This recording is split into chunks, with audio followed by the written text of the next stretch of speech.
वो कभी इतिहास नहीं बना सकते। इतिहास बनाने के लिए इतिहास को जानना होगा। हमें हमारी ताकत किन कारणों से है, अपनी ताकत को भी पहचानना पड़ेगा और हमारी कमजोरियां क्या है, उस कमजोरी को भी पहचानना पड़ेगा। क्रांतिकारी जय भीम नमो बुधाय। साथियों, समय कम लूंगा। ये बढ़िया है। हम लोग रोज चर्चा करते रहते हैं, पूरे देश का भ्रमण कर रहे हैं। मैं देख रहा हूँ कई जगह हमारे अपने ही साथी अपने भाषण में कहते हैं कि हम ईंट का जवाब ईंट से, गोली का जवाब गोली से देंगे। ये लड़ाई औजार हथियार या तलवार की नहीं है, तमीज से बोलो। ये लड़ाई विचारधारा की है। हमारे पैसा उसका है, वो लोग जो संख्या में केवल 12% है, वो अपनी विचारधारा के दम पर, क्योंकि उसने जो बाकी के जो 85-88% लोग हैं उनके मन को भ्रष्ट करके उनको अपनी विचारधारा से जोड़ लिया है। जब 85 या 88% वाली विचारधारा के लोग 12% की विचारधारा के रास्ते पर चल पड़ेंगे और 85% में से केवल 12-15% लोग अपने बुजुर्गों की सांस्कृतिक विरासत में, अपने बुजुर्गों की विचारधारा पे चलेंगे, तो 12 वाले तो हो गए 85 और 85 वाले रह गए 15 या 12। यही कारण है कि 85% पर 15% राज कर रहा है। जो लोग अपने इतिहास को नहीं जानते वो कभी इतिहास नहीं बना सकते। इतिहास बनाने के लिए इतिहास को जानना होगा। हमारी ताकत किन कारणों से है, अपनी ताकत को भी पहचानना पड़ेगा और हमारी कमजोरियां क्या है, उस कमजोरी को भी पहचानना पड़ेगा। अगर हम अपनी कमजोरियों को पहचान कर कमजोरियों को दूर नहीं करेंगे और जिस चीज में हमारे अंदर ताकत है उसको संचित कर और ज्यादा इकट्ठा कर मजबूत नहीं करेंगे, तो हम उन्हीं 12-15% लोगों से हारते रहेंगे। तो सच को जानना बेहद जरूरी है। हमारी ताकत क्या है, इसको जानने से पहले यह जानना जरूरी है ऐसे कौन से कारण हैं कि हमारे समाज के लोग लगभग 3-3.5 हजार साल तक गुलाम रहे। मैं समझता हूं इसका कारण एक ही है।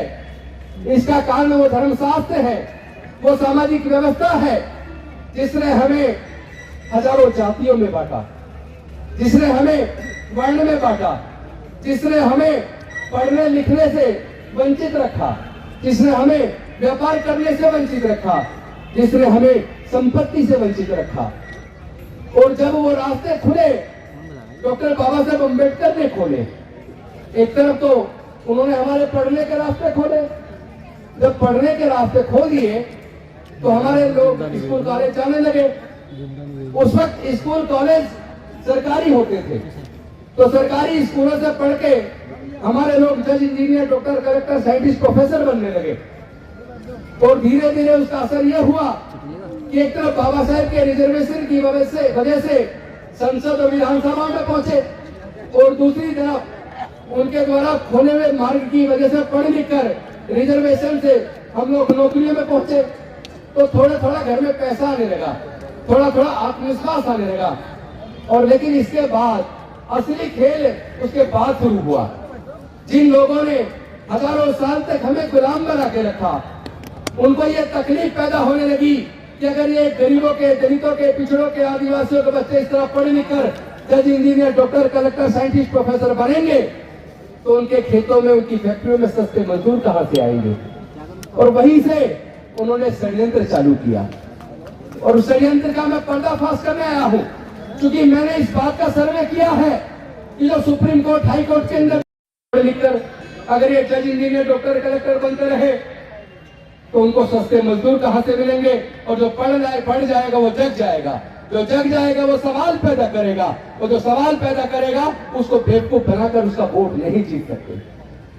तो उन्होंने षड्यंत्र किया एक तरफ, और इस सच को आपको मानना पड़ेगा, क्योंकि भाई मैं तो बड़ा गौरवान्वित हूं अपने पूर्वजों की धरती पर मेरठ में आके, क्योंकि हम लोग हमारे पूर्वज मेरठ के थे। आज भी मेरे से कोई पूछता है कहां से हो, तो मैं कहता हूं मेरठ जिले से है। तो मेरठ जिला तो ऐतिहासिक नगरी है। तो आज मैं अपने मेरठ के लोगों से बात करने आया हूं कि आपको कम से कम इस सच को स्वीकार करना चाहिए। अब से 30 साल पहले आपने कावड़ की लाइन लगी हुई नहीं देखी होगी, कहीं टेंट लगे नहीं देखे होंगे। ऐसे कौन से कारण है कि लगभग 30 साल पहले बाढ़ आ गई, कावड़ की जगह जगह टेंट लगे, फ्री में खाना, ये सब क्यों? ताकि आप पढ़ लिख कर कामयाब न बन जाओ, ताकि आप पढ़ लिख कर सवाल पैदा ना करने लगो। वो चाहते नहीं कि आप पढ़े, कैमरे मूड में है। और इसी के लिए उन्होंने बहुत बड़ा षड्यंत्र किया। जब हमने LLB की, लॉ करके वकील बनने का खर्चा, लॉ यूनिवर्सिटीज के अंदर 1 साल की फीस का खर्चा, ट्यूशन का खर्चा और खाने का खर्चा, सारे खर्चे जोड़ ले तो एक बच्चे को केवल आज जो NLU है, मैं नॉर्मल की बात नहीं कर रहा हूं, एक NLU से एक बच्चे को अगर आपको LLB करानी है, 5 साल का कोर्स है 12वीं के बाद, और उसका वो कोर्स 12 से 15 लाख रुपया चाहिए एक बच्चे को। मैं पूछना चाहता हूं अपने लोगों से, क्या हमारे दलित, पिछड़े, आदिवासी, मजदूर, किसान, क्या हमारे 99% लोग अपने बच्चे की पढ़ाई पर 15-20 लाख रुपया खर्चा कर सकते हैं क्या? मैं IIT का बिल देख रहा था, IIM का देख रहा था। IIM के अंदर 1 साल की फीस 20 लाख रुपए से ज्यादा है। IIM 2 साल का कोर्स है, 2 साल का कोर्स करने के लिए 40 लाख रुपए से ज्यादा चाहिए। दलित, पिछड़े, आदिवासी तो छोड़िए, जनरल कैटेगरी के भी क्या 80% लोग, क्या उनके माँ बाप 40 लाख रुपए का खर्च उठा पाएंगे क्या? मैं DTU, NLU, national Netaji Subhash university और जितने भी इंजीनियरिंग कॉलेज है उनकी फीस का पूरा चार्ट देख रहा था। किसी में 1 लाख, किसी में 1.5 लाख, किसी में 2 लाख, किसी में 2.5 लाख, उनका सारा खर्चा देख रहा था।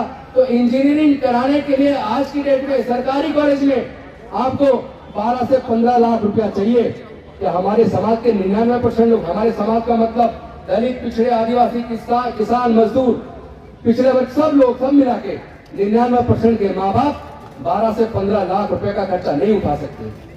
तो हम जा किधर रहे हैं? कौन सी लड़ाई लड़ रहे हैं? भाई ये लड़ाई विचारधारा की है, ये लाठी गोली की नहीं है।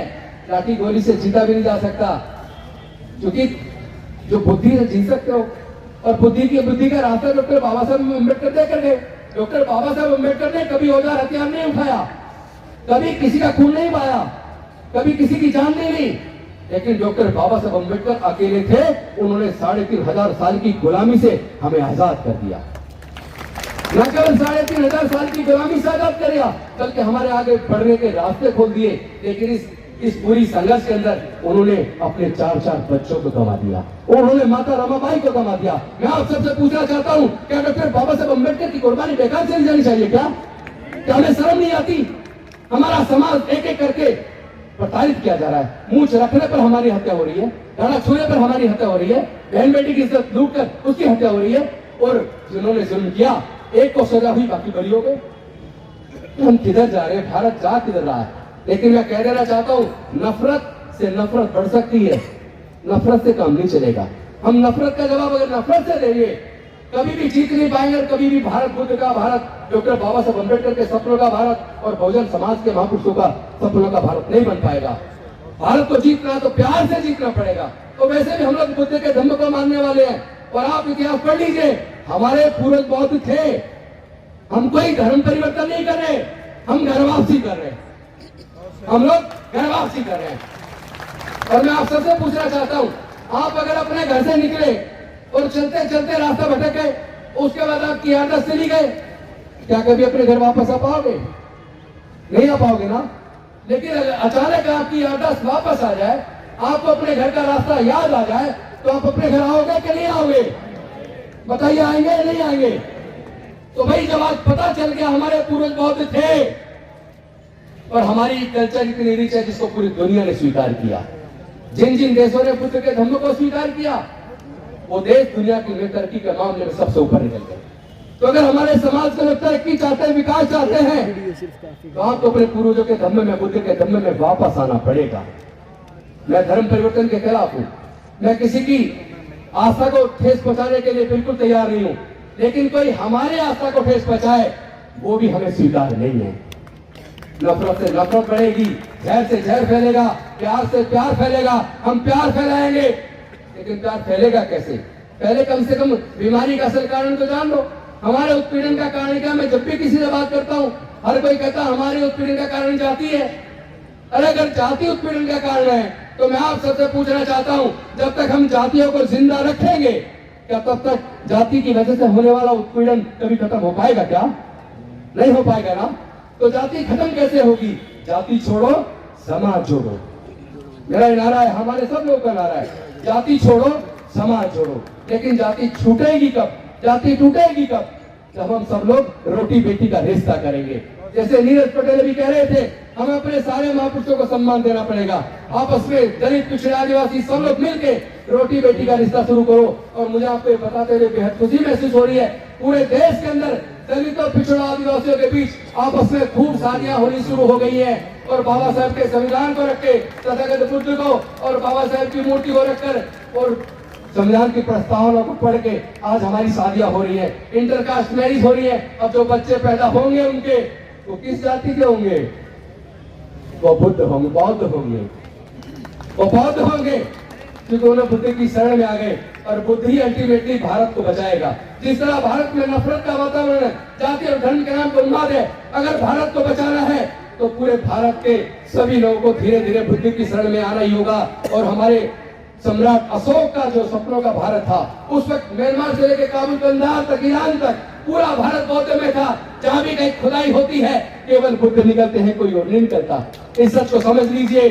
आपकी बुजुर्गों की सांस्कृतिक विरासत बेहद कीमती है। उस विरासत को सजाने, संवारने, संरक्षित करने का समय आ गया है। क्योंकि वक्ता ज्यादा है और सम्मान में ज्यादा टाइम, मैं निवेदन करूंगा भंते जी से आगे से सम्मान में बहुत ज्यादा टाइम ना लगाए और वक्ता भी लिमिटेड रखे, ताकि सही तरीके से संदेश पहुंचा सके। और आप सब लोगों ने आए, मेरे को ध्यान से सुना, मैं आपका बहुत आभार व्यक्त करता हूं। और साथ में आपसे एक नारे के लिए निवेदन करता हूं, जाति छोड़ो, समाज जोड़ो। जाति छोड़ो, जाति छोड़ो, जाति छोड़ो। बौद्ध धम्म की क्या पहचान? मानव मानव एक समान। बौद्ध धम्म की क्या पहचान? मानव मानव एक समान। बौद्ध धम्म की क्या पहचान? मानव मानव एक समान। जय जय जय जय जय भीम।